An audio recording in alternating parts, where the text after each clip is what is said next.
Hello, everyone. It's Shane Kanto, your Wasteland reviewer, and welcome to Wasteland Talks, my weekly talk show where I talk about whatever the hell I want. And it is another edition of album analysis. And I have my two very good friends, members of the movie club, and musicians themselves, unlike me. It's Alex Sanders and Jim Buttram. Thank you so much for coming on. Thanks for having me, man. Pleasure as always. And we are pouring one out for the Oz man as he passed away this year. So we thought that it would be very fitting for our next album to focus on would be Blizzard of Oz. So him going off and doing his own thing after, he got fired from Black Sabbath.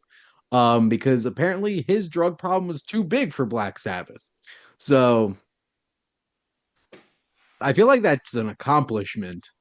Um, so But here, this is a pretty iconic album for Ozzy Osbourne. There are a few pretty iconic songs from this album. But I guess I know for at least myself, I've never listened to this whole album before. I'm pretty sure the only I've listened to Ozzy Osbourne's essential Ozzy Osbourne, and then just listening to single songs and stuff like that. Wasn't very well versed in any of his specific albums, except I feel like, and this is going to sound silly, but one of his albums I did actually pay a lot of attention to because it was used, one of the singles was used as a theme song for a WWE pay per view back in 2010 or something. Oh wow. You So remember the you remember the song? I will confirm that. While Alex, I'll let you give your little bit of background if you have any background with Blizzard of Oz or just kind of, I guess, Ozzy in general. Well, so not a whole lot of love. God rest his soul, but I was never a huge Ozzy fan. I was never a big fan of his voice. I felt like his voice fit Black Sabbath very well, especially in the late 60s, early 70s. It just made sense. That was a very special thing that they tapped into with that band way back when. And the stuff that I heard from the 80s always felt kind of a little more superficial and commercialized to me. Um, so my experiences with his music was more like, oh, okay, wow, amazing guitar players, not crazy about his voice. So one thing I had to kind of get over when I was listening to this was that I just actually hated his voice at first, to be completely honest.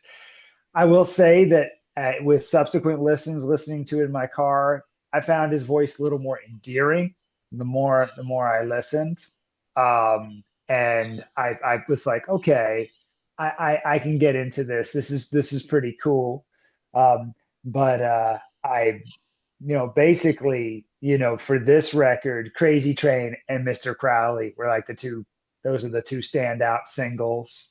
I'll talk more about Mr. Crowley because I actually do really love that recording. I think we can talk a lot about that. Crazy Train, I was never a huge fan of. Listening to it in the context of an album made me like it a little more, though, I will say. And I was also a little thrown off because I noticed the album came out in 79, but the video, and I looked that up, the video was like, that video must have not come out. I said, the video for that came out in like 87. Because I've seen the video before, and his face is bigger. He looks like a completely different person in 1987 than he did in 1979. So I don't know if well, I'll keep his drug use out of it. But point is, the hairstyles are very different from 79 and 87. So I knew something's weird here. And apparently they did like I think they re-recorded it and they did a whole video for it in 87, which makes sense. Makes a lot of sense. And it always it feels 80s to me. It doesn't feel Mm. like 1970, like late 70s. Feel that song feels very 80s. So that was kind of my relationship with Ozzy, and definitely I have more respect for the process with this incarnation of this band than I did previously. Before we let Jim jump in, so to confirm, There's actually two albums, one that came out in 2007 and one came out in 2010 that I was aware of because of professional wrestling. His album Black Rain, and they used the song I Don't Want to Stop. And then in Oh, 2010, he had his album Scream and the song I Want to Hear You Scream. And I distinctly remember that coming out and being used in a whole bunch of places. So okay. Wow. he did have a couple albums Yeah. that came out around then, and then he didn't release another album for like 10 years until 2020. And then his last Wow. album came out in 22. I was just Yeah. having this conversation with somebody about how it's like, a lot of the bands that I love are older bands, and some of them still release music. Yeah. How much of that music's like worthwhile checking out? And I use the example of AC/DC, and I don't think they've released a worthwhile album since Black Ice. Oh, And wow. that was like Yeah. 08 or something like that. Yeah. So it's just one of those things where it's just like they'll keep releasing albums and stuff.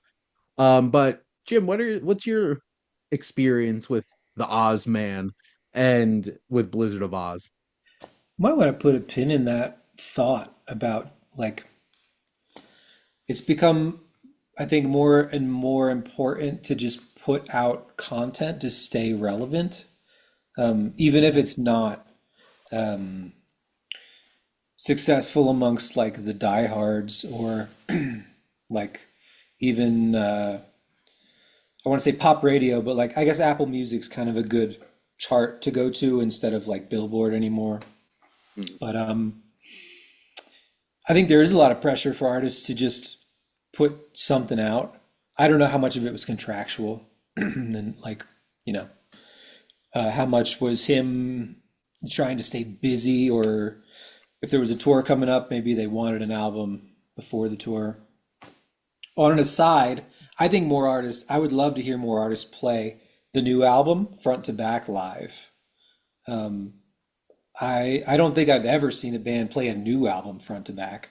I've seen some Um, bands do a 10th anniversary concert front to back. What were you going to say, Shane? so Iron Maiden, like if you want to go see Iron Maiden in concert because you love Iron Maiden's back catalog, it's not a smart idea because they still release albums and they refuse to do greatest hits tours.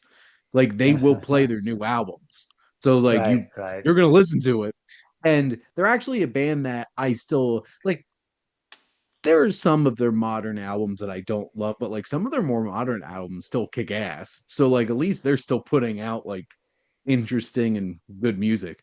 But Yeah. no, generally it's like so Rush, their last album, Clockwork Angels, they did play in its entirety over the course of, a 3-hour concert, That's along with something That2 hours Rush does of would seem do. like a interviews. very Yes. Rush thing to do, yeah. So, but anyway, Anyway, I think I was exposed to Ozzy first on the radio, probably. I want to say No More Tears was getting airplay. Mama, I'm Coming Home was getting airplay. At least one of those was a 90s tune, maybe both. and No More Um, Tears came out in 91, that mm. album. So, So it was a little more recent, where Ozzy was still, and he might have even written those songs. From what I understand, he did not write any of these songs because he was a goddamn mess in 1979. Mhm. So I'm not sure. I was trying to bring up the credits on Spotify, and that couldn't find that. But we can cycle back to that later on. Uh, at its worst, I felt like this album was formulaic and kind of cheesy. But at its best, it's despite the use of this word ad nauseum, it's iconic, like you said, Shane. I think you mentioned this word earlier. I mean, Crazy Train's iconic. I thought I'd be able to pick up a guitar and play that riff from memory. I couldn't, but most Yeah. people who like ever picked up a guitar have learned this riff. It is iconic. Mhm. Yeah. Crazy Train riff. It's Randy true. Rhoads is out of his mind on this mm, record. Yeah. Mm, I have a favorite solo. I'm curious to hear if you guys have a favorite Randy Rhoads moment or solo on this record. Um, I think my first and only Ozzy Osbourne solo record was a CD called The Ozman Cometh. I think it was one disc, might have been a double album. I'm not sure. At this point in my life, I'm more of a Black Sabbath guy. Um, and I know he wrote the lyrics to like War Pigs and Fairies Wear Boots, which I still rock out to those songs. I really like them. Um, and I'm not sure how many of these lyrics he wrote, but Goodbye to Romance actually stands out to me, in addition to Crazy Train and Mr. Crowley. Um, No Bone Movies might be worth talking about for a second, just for fun. Oh, I have But the my lyrics up. parents found just to cap this, my parents found like Jimi Hendrix and Ozzy Osbourne CDs in my room, and that was a big it was a big blow up in my household. They thought I was on drugs. They were Oh like, Satanist. what are you doing? Yeah, exactly. Um, I don't think my CD player had a function to play backwards. Is that a thing even? But wow. fortunately, I don't know. I'm always a music first guy. We talk about this all the time. So maybe that's why Sabbath to me was a little more accessible. But I mean, there's musicianship here Yeah. too. There is. But this is also the start of um, a brand, the Ozzy Osbourne Prince of Darkness thing. Like Mhm. this is the first piece of media. This record would have been the first piece of media in that timeline. So that's kind of fascinating too. Which it's interesting because like obviously at this point he hadn't gone full blown I all wear nothing but black and all of that kind of stuff because you know my first introduction to Ozzy Osbourne was like Little Nicky and seeing the Osbourne show on VH1 and stuff like that. So like I knew who Ozzy Osbourne was. Um I grew up listening Mm. to MGK out of Philly, and they didn't play Black Sabbath or Ozzy Osbourne music because it was a little too heavy. When I started listening to MMR, that's when I started hearing a lot more Ozzy Osbourne. And I'm just gonna say it, I'm a much bigger fan of Dio era Black Sabbath than Really? I am Wow. even just Black Sabbath. So Ozzy Hmm. Osbourne's not my favorite. And like I'm a big metal fan, like classic metal fan. Ozzy's never been my favorite, but damn, I could listen to Crazy Train anytime. Yeah. Because it it is that thing. And I give him a lot of credit for finding talented guitarists to play with. Because let's be frank, all through the 90s, he had Zach Wild. And I'm a huge Black Label Society fan. I've seen them in concert. And Wow. like Zach Wild was Ozzy Osbourne's guitarist. So, Randy Rhoads was amazing and unfortunately died. Like it looks like the US Mm. release of this album was 81 and Randy Rhoads died in 82. So Mm. like Oh, okay. Wow. and that music video for Crazy Train's dedicated to him, which is why it like gets in slow motion and black and white on him playing his guitar and stuff like that. Right. And you know, that's probably the biggest standout of this album for me. But I do much prefer his Black Sabbath work because Black Sabbath kicks ass and their music's awesome. And I do think I don't know if I'd ever really want to go on a journey just listening to his albums all the way through. Because I have a sinking feeling going to come into the same thing where it's just like there's a couple of songs on here that I really like, and then the rest of them sound like by the end of this album, I'm like feeling a little AC/DC, where it's just like they sound the same kind of setup with just different lyrics and stuff like that a Sure. bit. Um, I do have the lyrics up for No Bone Movies. Um, so silver screen, such a disgrace. I couldn't look at her straight in the face. A blue addiction, I live in disgust. Degradation, being eaten by lust. Um, Next, inspiration that's blue and uncut. Can't kick the habit, obsession of smut. Voyeur straining in love with his hand. A poison passion, a pulsating gland. Yeah. I heard the No, word pulsating and I was like, there's no way. Like I didn't hear that correctly. no bone movies. The No first bone time I listened to movies. the album all the way through, I don't think I'd ever heard No Bone Movies before. Um, Hmm. and I Yeah, didn't, I hadn't heard the song I before. wasn't listening to the lyrics. So by the end, I was like, I'd just gone for Chinese food the night before, and the chicken we got was chopped up with the bones in. So in the state of mind I was in gnawing the meat off the bones. I was like, oh, it's popcorn movies. It's movies that are not challenging with no, you don't have to chew around the bones or anything. And Not that's that kind of bone. that is not what the song's It's about. Yeah. So apparently, like, I read up on that. Apparently, it was written by the bass player, who is a very awesome bass. There's some great bass hmm. parts in this record, but I guess they all went to they went to see a dirty movie one night in a movie theater, back when people would go see dirty movies in movie theaters, and A he la Taxi really, Driver. yeah, right, exactly, yeah, and he hated it. He hated the movie. So he decided from that point he never wanted to watch a pornographic movie ever again. So that's what this song is about. No bone movies anymore. Yeah, but that was it was written by the bass player. It's yeah. But Definitely, it definitely feels like one of those kinds of things where it's just like we had an idea for a couple of songs on this album, and then we need to want some yeah. other songs on this album. I think it's a fun song. Yeah. That's all I can say. It's a fun song, but it's not like like I think if I was screwing around with a bunch of friends when I was 14, I would have loved it. It reminded me of a Spinal Tap song, which, Right.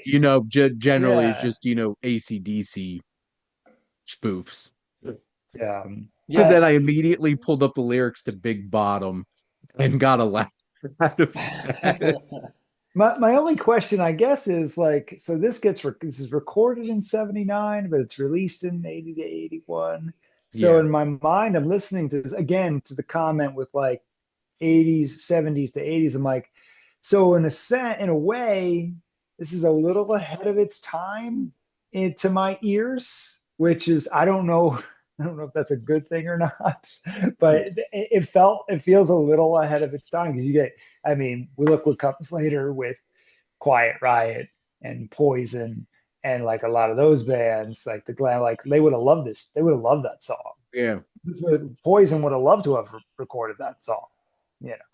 Yeah, And this yeah, is giving off a little bit more hair metal vibes than yeah, like coming out of Black Sabbath, rooted in, blues music, kind of metal music. yeah, yeah. But I mean, what my whole thing is with this record is I like the second half more than the first half for the most part. Um, and that intro to Mr. Crowley is awesome. I don't know who the hell engineered that, mixed that, but they did an awesome job with that. The Strickland keyboards. I didn't know if there was a keyboard player or if that was just Randy Rhoads who did that. It's like, oh man, um, Hmm. awesome, awesome. And and overall, the guitars on that. I think that'd be my favorite guitar leads. Jim on that for would be Crowley. You know, just because whoa, the guitar harmonies. That's one thing I miss listening to like predominantly like alt rock and folk and local artists that I see. You almost never hear guitar harmonies. That's like the thing that I miss from heavy metal music more than anything else is guitar harmonies. Um, It's so funny because I was sitting like an hour ago, just reading through the lyrics of the songs out loud, and I'm reading Mr. Crowley. Bum, bum, bum. And it's like I just couldn't resist not adding that in there because it Yeah. just works so perfect. And Yeah, it really is like the yeah, that's a really great comment, like mm, musically for him to, you know, for the guitar to follow it like that. It's just very clever. It's very and it's like, cool. and what went on in your head? Dun, dun, dun, dun, dun, dun, Yeah. dun, dun, dun, dun. And it's just like there's some really good guitar. Well, I think it's easy to say there's really good guitar work on this album because Randy Rhoads just went wild. And, that's something that's pretty special about even the most commercial songs on this album is like there's some killer musicianship on Mr. Crowley and like Crazy Train. Like, Yeah. obviously, I feel like everybody, like, I'm pretty sure like the vast majority of people have heard the song Crazy Train before. Yeah. And it's probably for some people gotten to the point where it's just like, I don't know if I need to listen to Crazy Train ever again because I've heard it so many times. Because I'm assuming it's one of his, if not his most played song on the radio for sure. Like, Probably just right. even like the Yeah. guitar riffs and everything. And like, I just absolutely love it. Just like coming right out of the gate with that guitar riff and just setting everything up. It just, um, I also like, Yeah. oddly enough, I like the motif of trains in music, and I don't know if it's Hmm. because of blues music, which is Uh, a running joke in the show Metalocalypse oh about yeah. blues music and trains. Oh But like, sure. um, blues train. Um, like it's just such a cool song. This is an interesting album because like you have songs like Suicide Solution, which is like I was reading through those lyrics, I'm like, this stuff's Hmm. heavy. Oh Like, yeah. and then two songs later's No Bone Movies. It's just like there's a bit of whiplash here. Yeah, it's definitely there's a little bit of an identity, I don't call it identity crisis, but the record, but absolutely, you know, it's a kind of, it's a little mishmashed. Well, and that Yeah. just like random like D instrumental that's just like I, dropped in there. it's random. I think it's beautiful. I actually really dig it, but it's like, yeah, I see what you mean though. Yeah, there's definitely some classical guitar stuff going Mm, on with D, and then also with Revelation, Mother Earth, which actually I yeah. kind of dug. I actually kind of dug that track for the I actually have a question for musicality of it. both of you.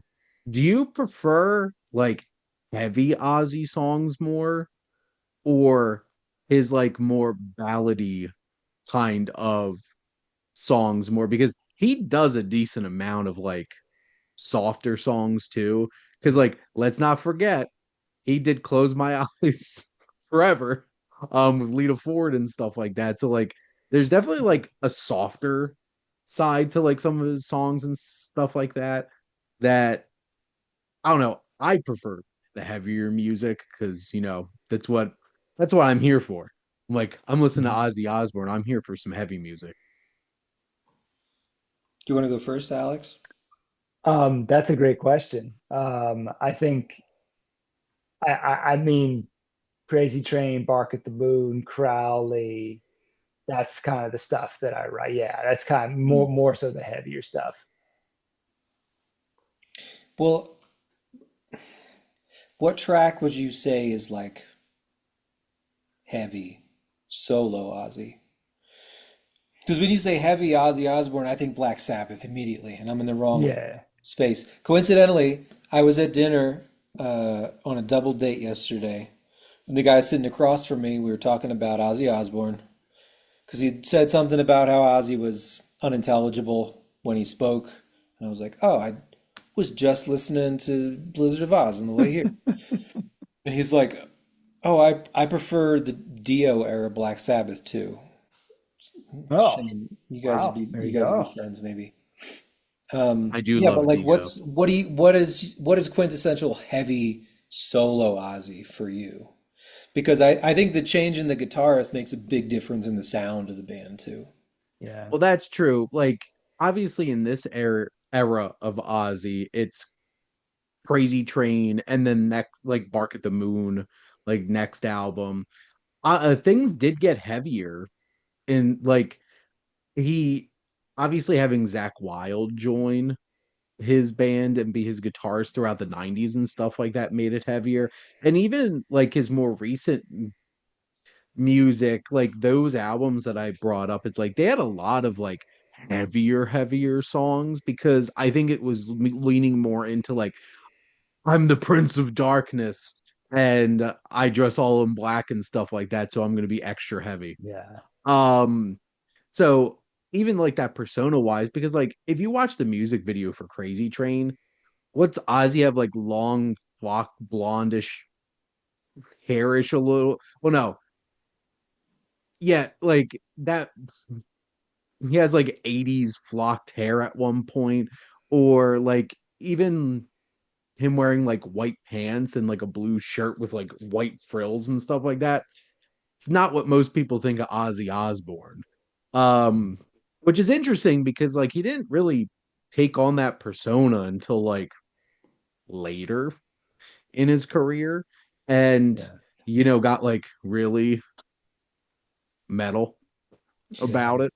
And that thing So that was Dio, right? correct, Correct me if I'm wrong. because it's an Dio started Italian that. thing. Right. That's funny. Yeah. Back to your It's question, put Shane.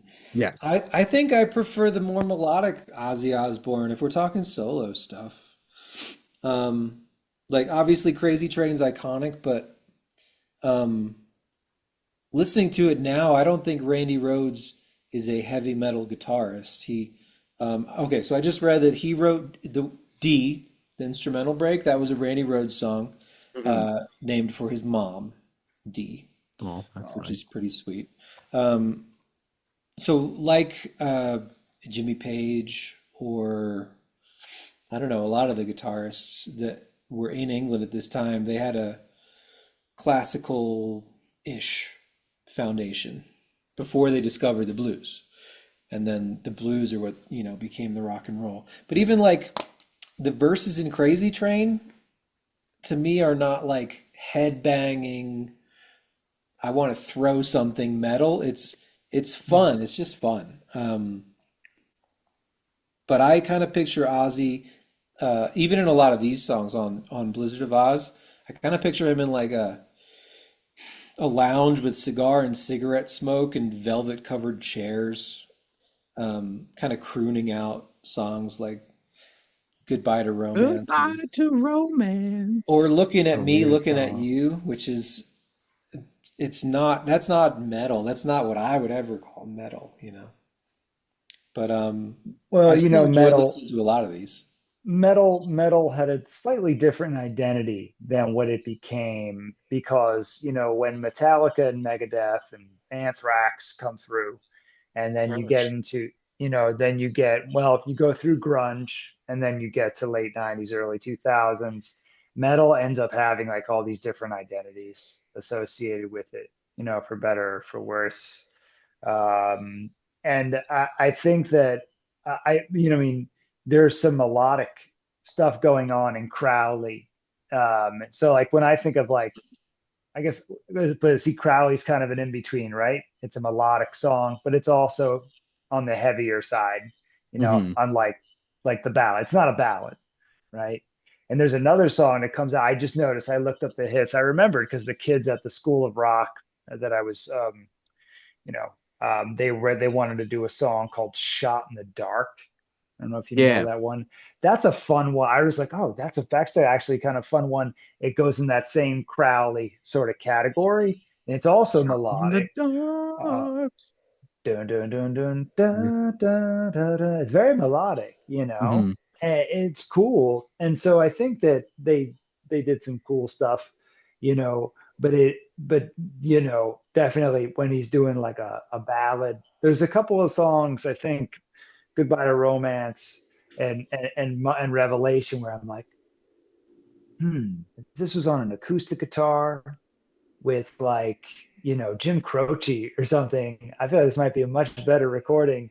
But because it's Ozzy Osbourne and it's like this very electric sounding, trebly instrument, it doesn't have the warmth that you would get, but it's kind of like a folk song being played on an electric guitar. It's a little Well, weird. and I think Ozzy always had that kind of side because there's some songs in Sabbath because like paint like even like the cover changes like Hmm. I'm going through changes. It's just like that doesn't feel metal at all. And Right. obviously it's like I think and this is probably why I like Dio era of Black Sabbath better because like I really want the metal out of that. Yeah. And like the Heaven and Hell era of Black Sabbath, it's metal. It's Hmm. metal music. And, you know, I've always been a big fan of metal, and obviously it evolved so much because like it had roots. It really depends on the type of metal too, because like Black Sabbath did have roots in blues music. This was like very industrial UK kind of music and stuff like that.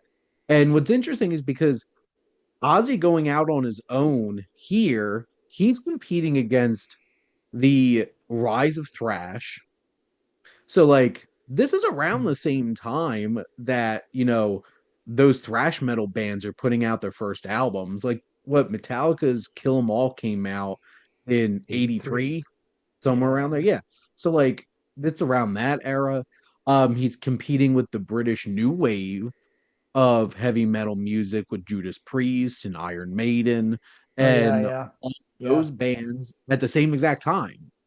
Right. And they were much heavier.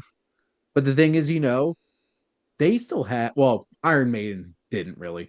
Judas Priest still had some lighter songs and stuff like that, especially at least True. earlier on.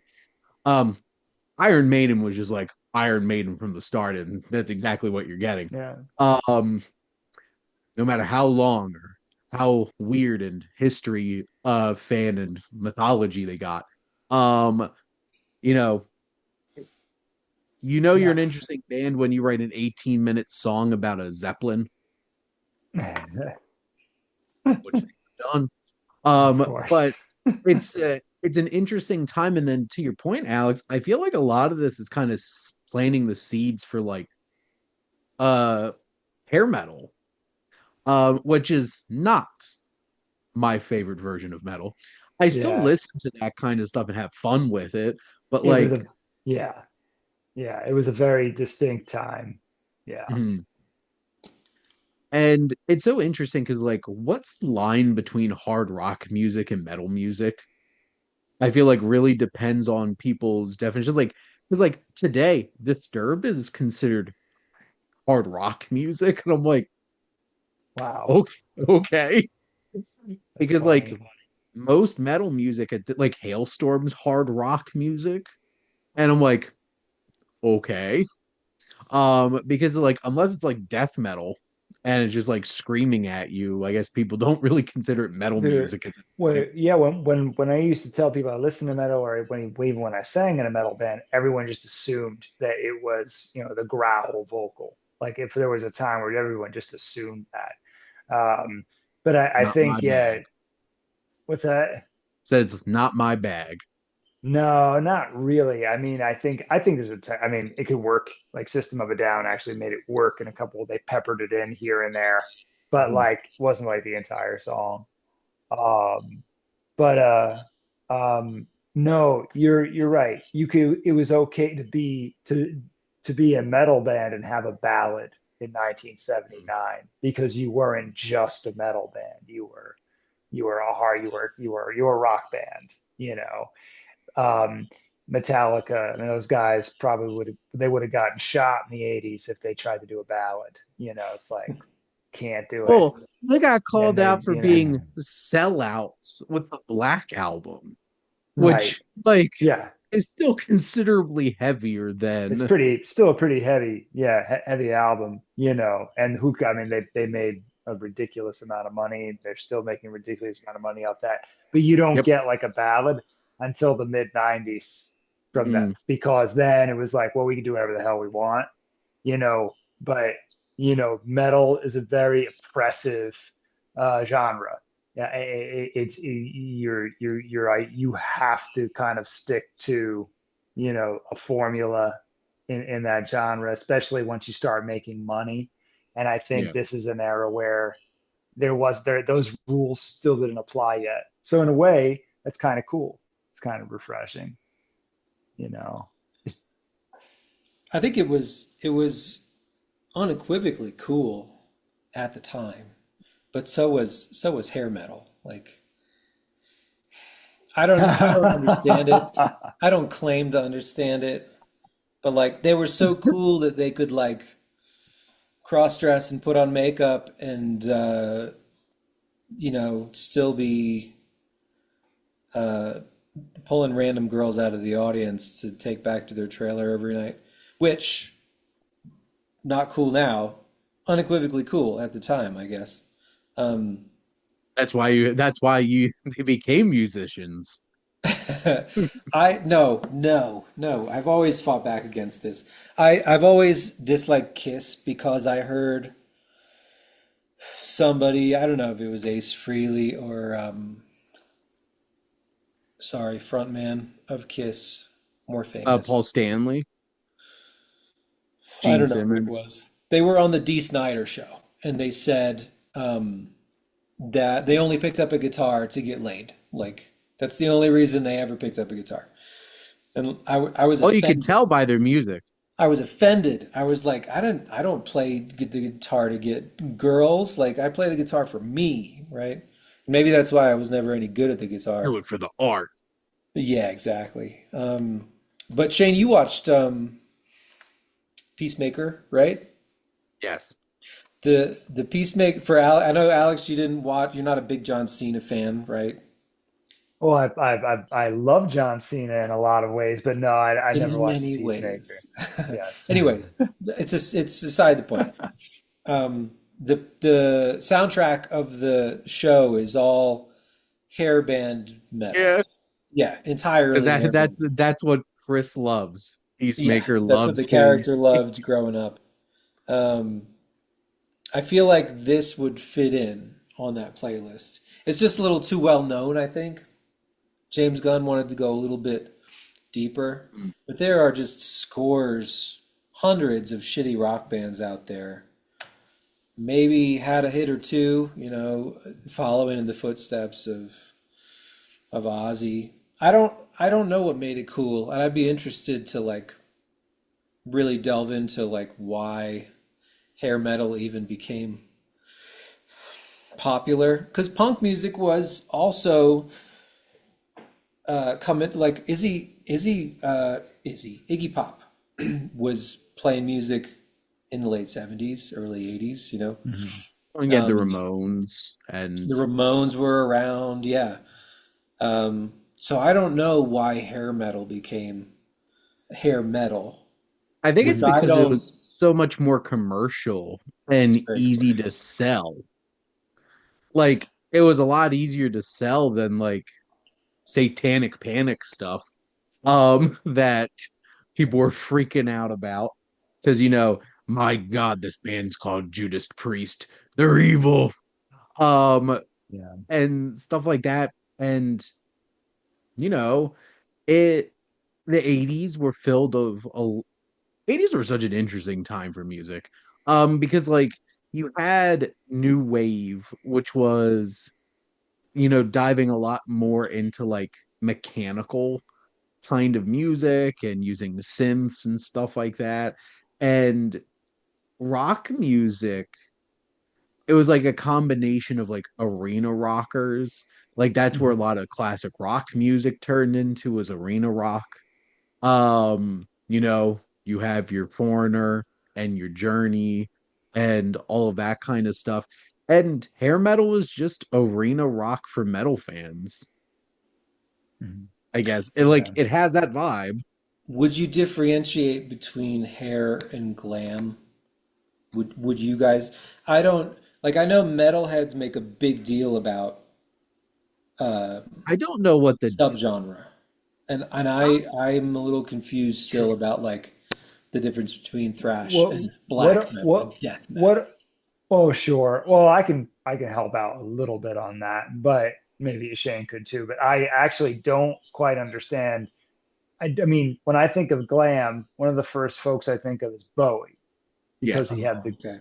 that's and then after Bowie, I don't really know who else to bring up. Like who else is glam? That's a good reference point. It's more theatrical and a little more out Like there. I it's so funny, like the darkness. Um a thing called love. Oh yeah, Like that's like glam, I guess. right, He was singing high in a right, leotard, stuff like yeah, that. Um, because like hair metal is such an interesting combination of flamboyance and like masculinity. Because like, yes, we could look like we right. have a whole bunch of makeup and stuff like that, but like we're really straight. Don't get it wrong, we're really straight.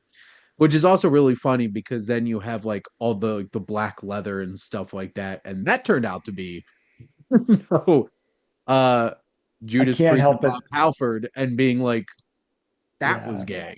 So What's so funny, Shane, and I can't help but think of the Heartbreak Kid, Shawn Michaels, with the last, 20 words you just said. And yeah, what's so funny about that, Shawn Michaels, Jim, was like the greatest wrestler of all time.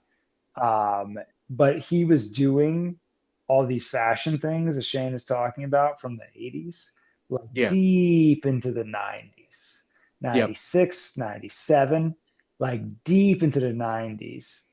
And it worked because it was pro wrestling. Like yeah, he made it work. But going back to the music thing, yeah, I mean, it was it's looking back, it's weird. I will say that you know, there was a lot of great music in the 80s. The mhm, hair metal thing seems like it was this wave that just built up because you get Van Halen coming out of the 70s and the 80s. Now they start to get classified as hair metal, right? Mm. You get yeah, Bon which Jovi in the mid 80s. They have the biggest song, one of the biggest songs of all time. I know. I know. I know. But it's like you can't get away from that freaking song. And then the industry just continues to push predominantly white, big haired guitar solos going through. It's not necessarily all early 80s too, by the way. A lot of it peaks in the mid 80s.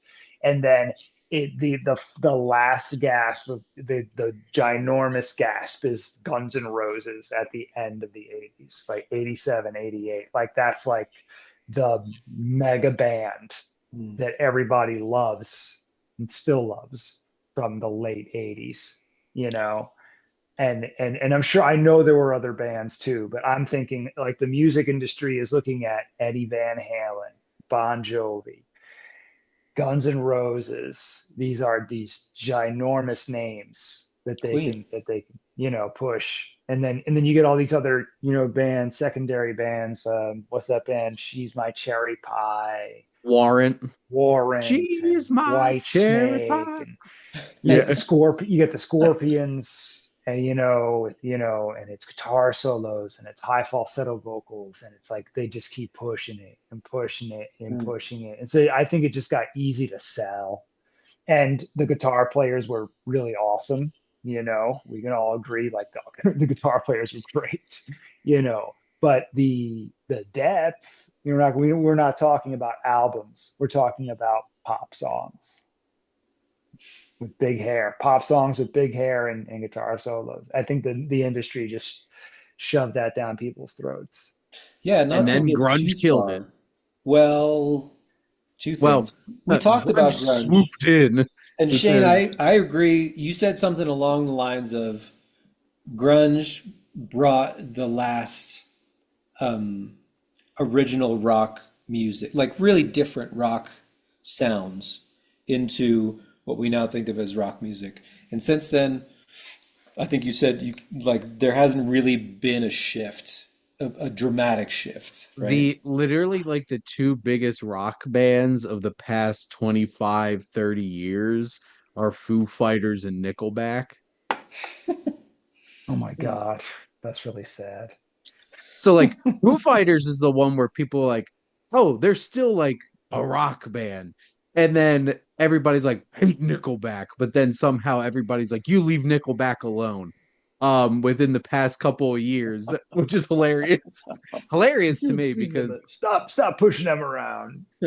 I've been listening to Nickelback for like at least 20 years at this point. And it's one of those things I'm like, I'm not gonna argue that Nickelback's the freshest, most interesting, full of depth rock music, but it's really the only rock music I still get because everything shifted to alternative and like Chili Peppers and Foo Fighters are one of the like last two vestiges of like consistently like big rock bands because Did everything you? is split into Yeah. like metal It, and hard rock that somehow isn't metal music, but then they just like, well, it's not death metal, so it's not metal music. I And think you then, got. Yeah. Remember though, you got other bands. You got the Strokes. You got the Killers. You got Jack White. You got other bands that came through, but they just don't feel like they're as big because this thing and this thing, like it just yeah, the technology changed everything. well, And so and now the frame when Kurt Cobain had like the CM Punk moment of the late 20th century, or CM Punk had the Kurt Cobain moment, right, where he comes out and everybody sees that video and goes, "Oh, holy moly, what was that? That's something different." And that moment was never going to happen again because it was never framed that way ever again in such a big way, like, oh my God, the culture's taking a left turn now, because once the 2000s came, technology changed. Music, we don't need MTV anymore. We have YouTube. well, We don't need to buy CDs anymore. We have our phones. So the frame is so much smaller. So it's not going to feel as big, but there are other bands, and there are other really really good bands. We just don't have them on our, like, as household names. well, here's the thing, Alex. What was the last quote unquote rock band that played the Super Bowl? Tom Petty and the Heartbreakers, or was it Coldplay. it's Coldplay? Oh yes, Rock. I was going to say I like Prince, but we're all over the place now. But I like Coldplay. well, like You can in you the can past, quote. You're not going to quote it because it's not PC anymore, but I like Coldplay. well, it's one of those things where that's what people see as rock music. It's not exactly what I would consider rock music. Is U2 rock music? Well, the thing is, U2 was an 80s band into the But 90s. So they like, were the Coldplay of the 80s. I mean, and they even have a similar soundscape, don't they? I mean, so well, it's to be frank, like the reason I brought up the Super Bowl is because like that's like a pop culture touchstone at this point. And yes, it's yeah. been at least over 10 years since they had that string of classic rock bands because of the whole Janet Jackson incident and they needed to like play it safe for a while. But it's one of those things where I know this whole entire conversation springboarded off the fact that I think Ozzy, this album feels like it's hinting at what's gonna come in terms of metal music. Yeah. And like I would never consider Ozzy a hair metal artist, but to be frank, some of his music sounds like what hair metal's going to be. Yeah, and then going back to the video for Crazy Train, 8 years later, he has this giant like hair. That's why I knew. I said, wait a second, that video must have come out later on, because like Yeah, the point where it's there like you go. crazy, and he just has like this flocked hair and everything.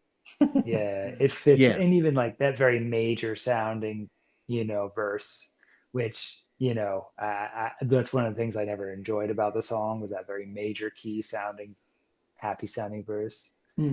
Uh, but it it fits sounds very, perfectly with a September by Earth, Wind and Fire, though. really, oh, like it mashes up. I Yes, think you there is showed a this to me, Shane, yeah, didn't you? It really does. Yeah, there's a Wow. perfect fits together mashup really well. of September by Earth, Wind and Fire and Crazy Train. Wow. Well, that's funny. Music I all have to has a look that up. foundation. That's So, right. I will say this. I was in a very good mood yesterday, and I listened to Crazy Train was one of the first songs I listened to, and I was banging my head. So if you're in a good mood, I think you enjoy the song a little bit more. Like if you're in a oh, shitty mood and you put Free Fallin' on by Tom Petty, it's not the song you want to hear. You need to know. But if you're in a great mood, it's like one of the big great, it's a great song. Yeah. I'll listen to Crazy Train whenever. Uh, Yeah, we're mood listeners, Alex, but Shane is not a I am mood. not a He's not an mood. emo kid. I do respect the allegiance to the Crazy Train or the Well, allegiance to one of Ozzy's great songs. it's one of those things where They it's like produce some really cool songs. I have never been the type of person to um consume art based off of my mood. Hmm. So like I can throw on any type of movie at any given moment. I don't need to be in a mood for like a specific type of movie, and I don't need to be in a Yeah. specific mood for like a type of music. Um, Mhm. you know, you're in the car, certain songs come on though, really put you in a different space, might bring Right. something out of you. um, Yeah. but like, having I've listened to this album a couple of times over the past couple of weeks, and every time Crazy Train came on, loved it. Every time Mr. Crowley came on, loved it. And Yeah. I think at Pretty the end of the cool. day, Ozzy's probably more like I wouldn't say it's an album oriented experience going through Ozzy Osbourne's music. Like I'd rather just go through. I think he's the type of Yeah. artist where like I'm perfectly fine just going through like his greatest hits and stuff like that.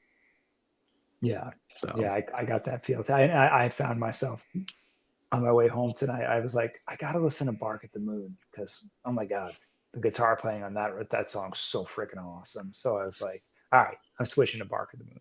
Well, Shane, like you said about him not being the Prince of Darkness yet at this point, once you get to Shot in the Dark, Bark at the Moon, it's nighttime, it's post thriller. I mean, Michael Jackson thriller.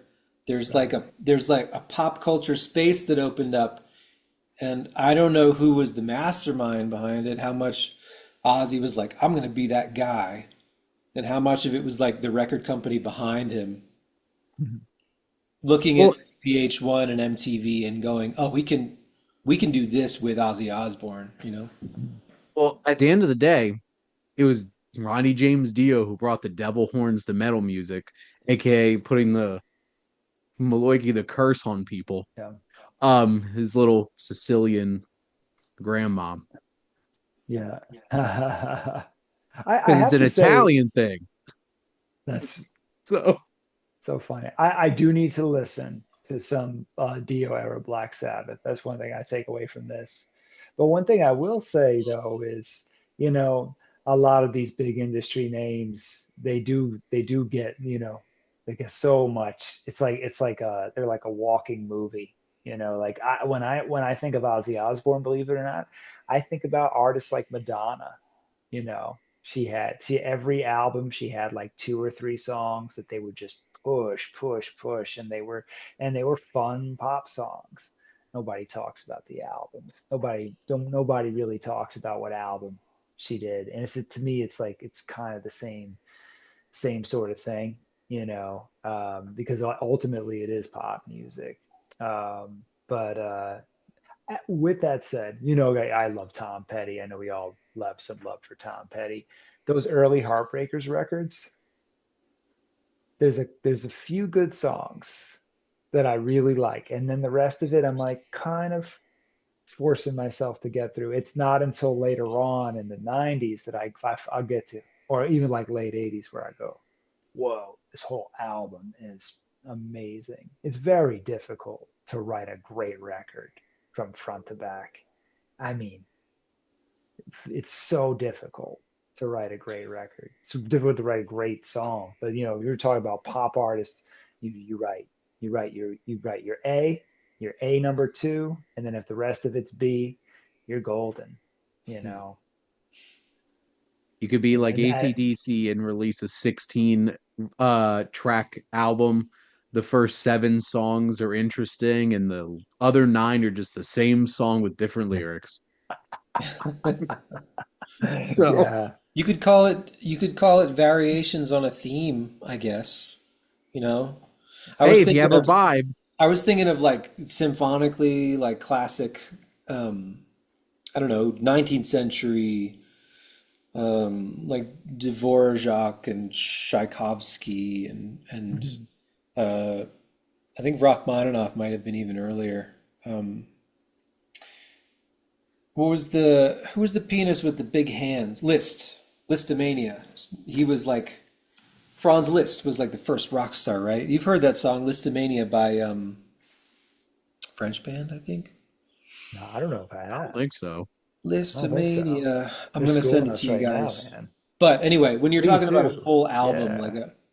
a full album that's like fully realized, that's kind of what I would be thinking about, like writing a symphony, you know?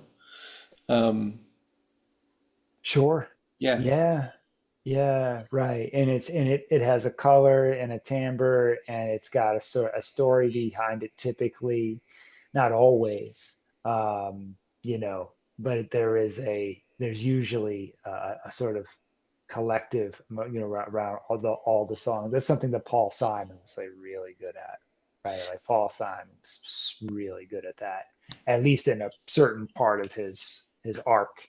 Oh yeah. um, you know, but uh, yeah, no, it's definitely a hard thing to do. Um, but I like your comparison with the symphony though. But it does, the thought that I had was that ultimately you have art and commerce, right?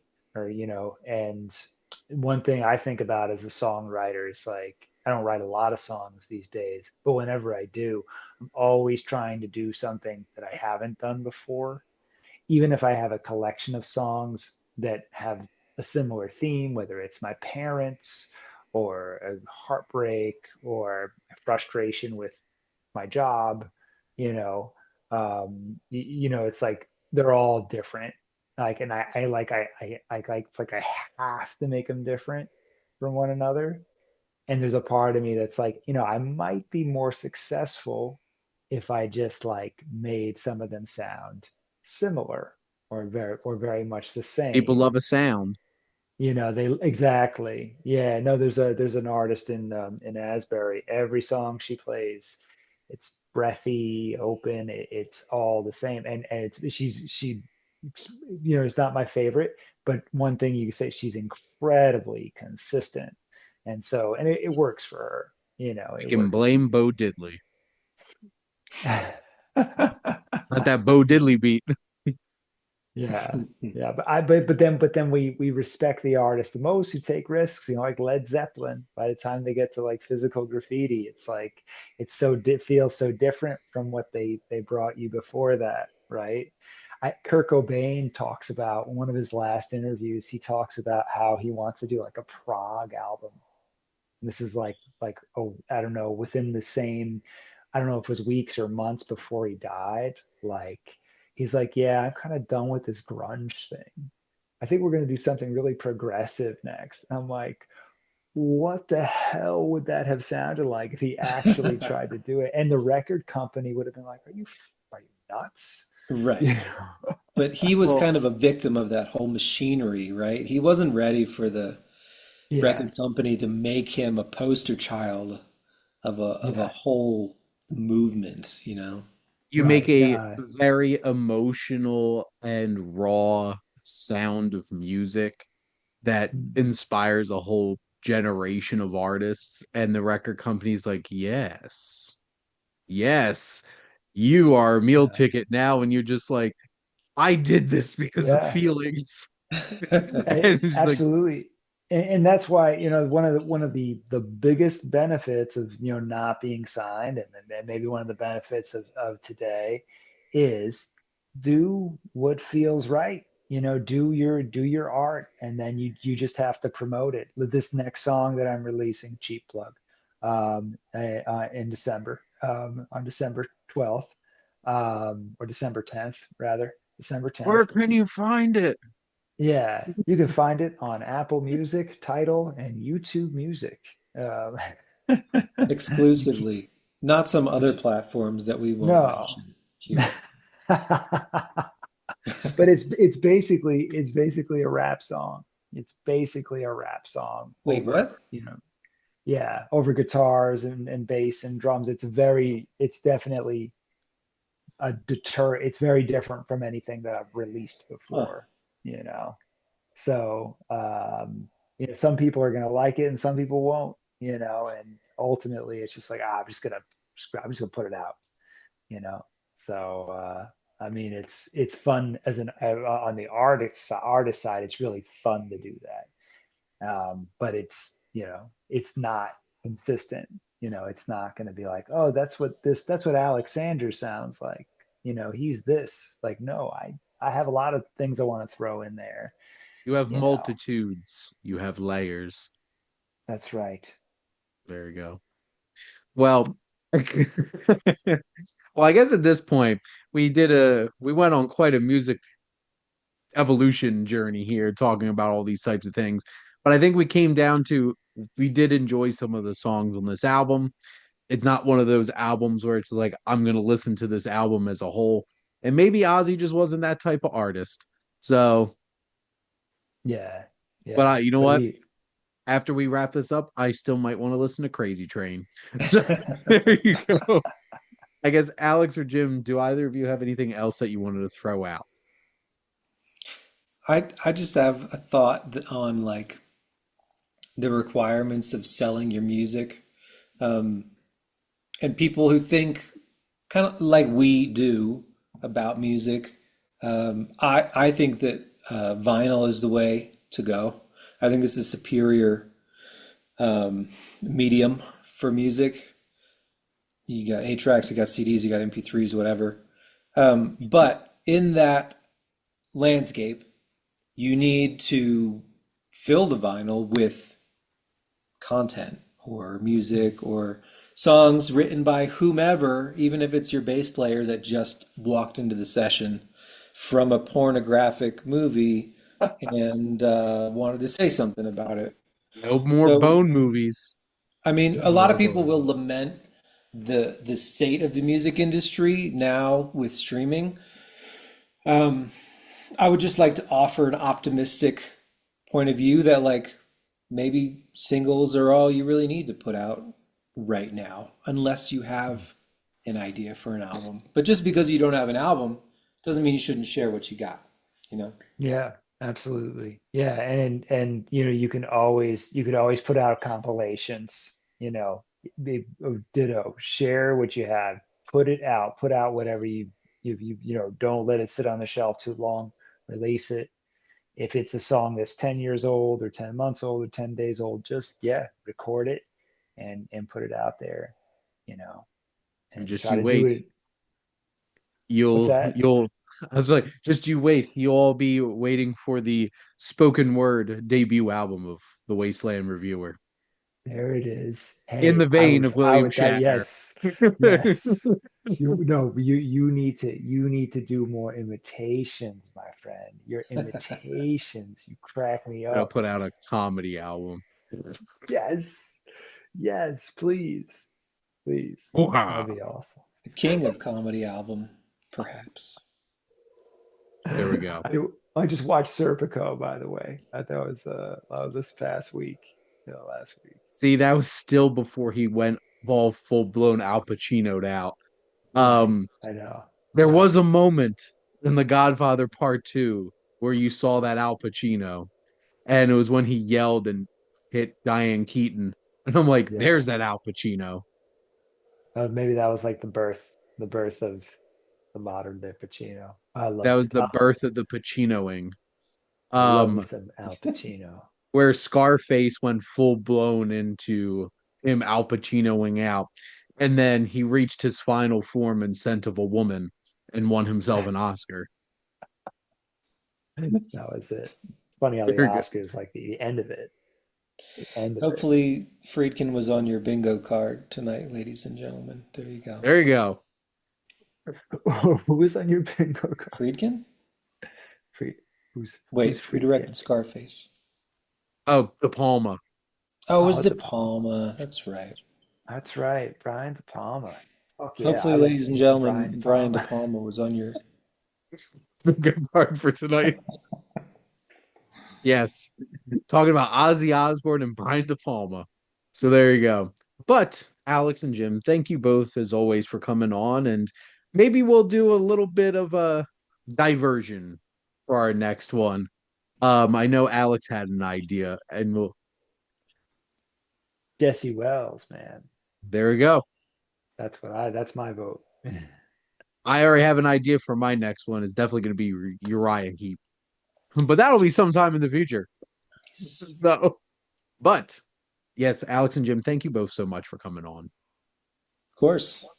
Thank you, man. Thank you, my friends. See you in 6 months. Maybe, honestly. Well, I have an idea for I have an idea, but that's an off the recording time. But thank all of you out there for always tuning in and supporting your Wasteland Reviewer.